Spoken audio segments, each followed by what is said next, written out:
Halo pemirsa yang ada di studio ataupun yang ada di rumah, kembali lagi bersama saya, Budi Mekas dalam acara kesayangan kita, yaitu GMB News. Salam nasionalisme. Tema kita kali ini adalah Pancasila, pemersatu modal sosial. Nah, kita sebagai generasi penerus bangsa harus menjunjung tinggi nilai-nilai Pancasila dan mengamalkannya pada kehidupan sehari-hari. Sebelumnya sudah terhubung bersama kita dua orang narasumber. Saya perkenalkan dua orang mahasiswa jurusan Pendidikan Bahasa Korea, Saudari Agnes Liu dan Saudari Jihan Hanifah. Salam nasionalisme. Kami sudah berada di TKP. Dengan di sebelah saya ada Jihan Hanifah dan saya sendiri Agnes Liu. Kami akan menjelaskan tentang Pancasila sebagai pemersatu modal sosial. Selebihnya, saya akan mendahului pembicaraan topik kita pada hari ini. Oke. Negara kita ini banyak sekali keberagamannya ya, mulai dari keberagaman suku, budaya, agama, ras, dan juga dilimpahi keanekaragaman sumber daya alam yang tersebar dari Sabang sampai Merauke. Tentunya, hidup di dalam keberagaman itu tidaklah mudah. Banyak perbedaan sudut pandang dari masing-masing individu yang menimbulkan konflik dan pertentangan di masyarakat. Namun, untungnya kita memiliki ideologi Pancasila yang bisa menjadi pedoman untuk menjalani kehidupan di tengah keberagaman ini demi mewujudkan cita-cita bersama, tentunya dalam kehidupan berbangsa dan bernegara.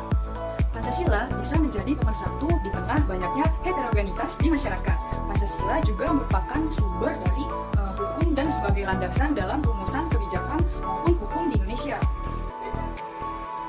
Nah, masalahnya di era globalisasi ini, anak muda Indonesia justru banyak yang belum memahami nilai-nilai dari Pancasila ini. Padahal Pancasila adalah bekal bagi generasi penerus bangsa untuk bisa mempertahankan NKRI ke depannya nanti.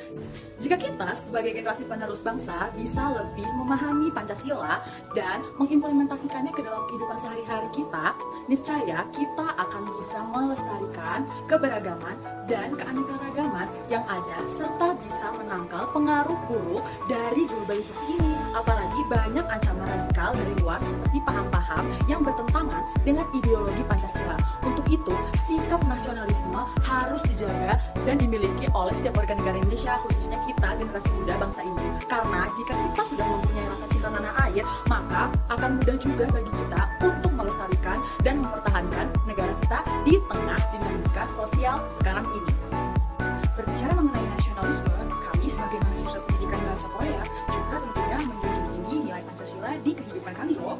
Meskipun kami suka terhadap kebudayaan Korea, musik Korea, drama Korea, makanan, fashion, dan lain sebagainya, tetap saja di dalam keseharian kami tidak lupa akan identitas nasional kami, yaitu orang Indonesia. Justru dengan kita menyukai Korea dan membangun relasi dengan orang-orang Korea, kita bisa memperkenalkan budaya Indonesia kepada mereka. Dengan begitu, eksistensi negara Indonesia akan menyebar luas di mata dunia. Kemudian, sikap toleransi juga harus ditumbuhkan di dalam setiap individu, karena dengan adanya toleransi, maka perpecahan di negara kita akan kecil kemungkinannya. Saling menghargai setiap perbedaan yang ada, menghormati sesama yang berbeda agama, tidak membanggakan kebudayaan daerahnya sendiri, dan memiliki rasa persatuan dan kesatuan. Pasti ketentraman dan keselarasan hidup akan tercipta dengan sendirinya.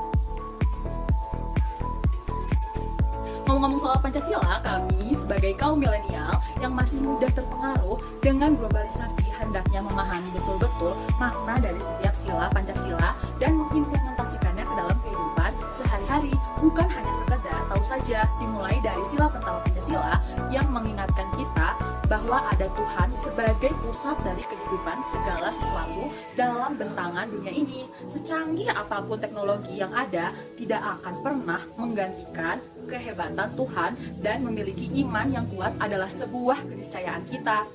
Kita Indonesia adalah negara yang menjunjung tinggi nilai ketuhanan. Jika kita benar-benar memiliki rasa takut akan Tuhan, pasti akan melakukan segala sesuatu sesuai kehendaknya dan tidak akan berbuat yang sewenang-wenang.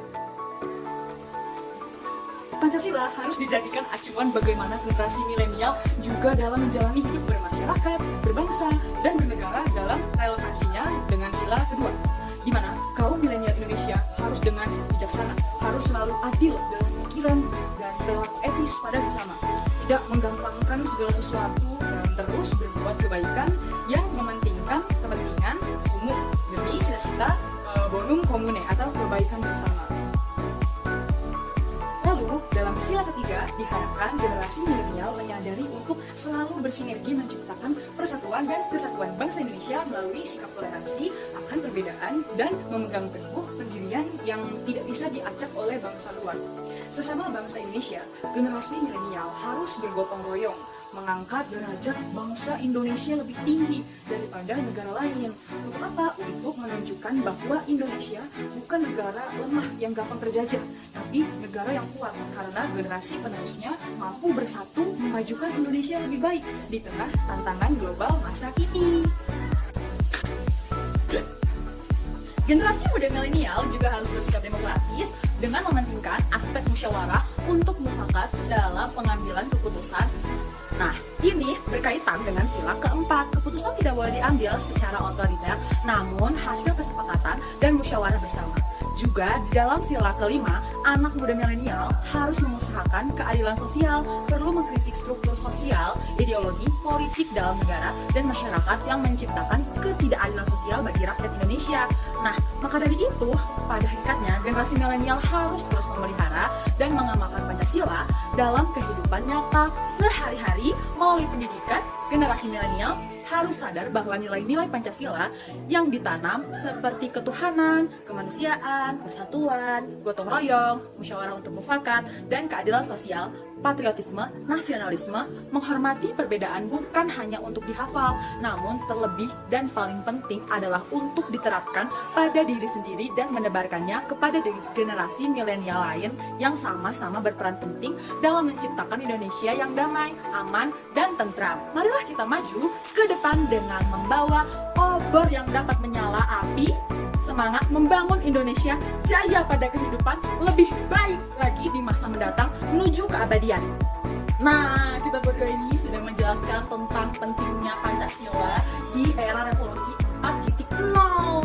Karena apa nih? Karena ya guys, kalian harus tahu kalau Pancasila itu bisa jadi pemersatu modal sosial di tengah kehidupan kita yang penuh dengan dinamika globalisasi ini guys. Nah, bener banget nih. Nah, iya, untuk itu kita harus menerapkan nilai-nilai Pancasila itu di kehidupan sehari-hari kita.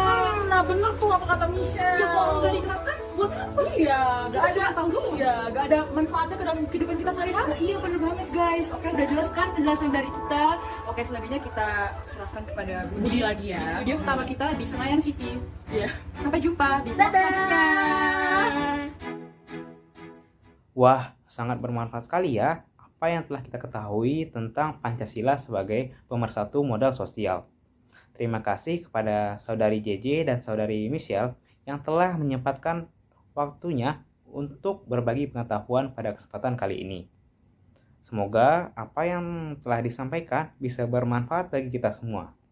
Tanpa terasa, kita sudah berada di penghujung acara. Saya Budi Mekas beserta rekan kerja pamit undur diri dari hadapan Anda. Terima kasih dan sampai jumpa. Salam nasionalisme.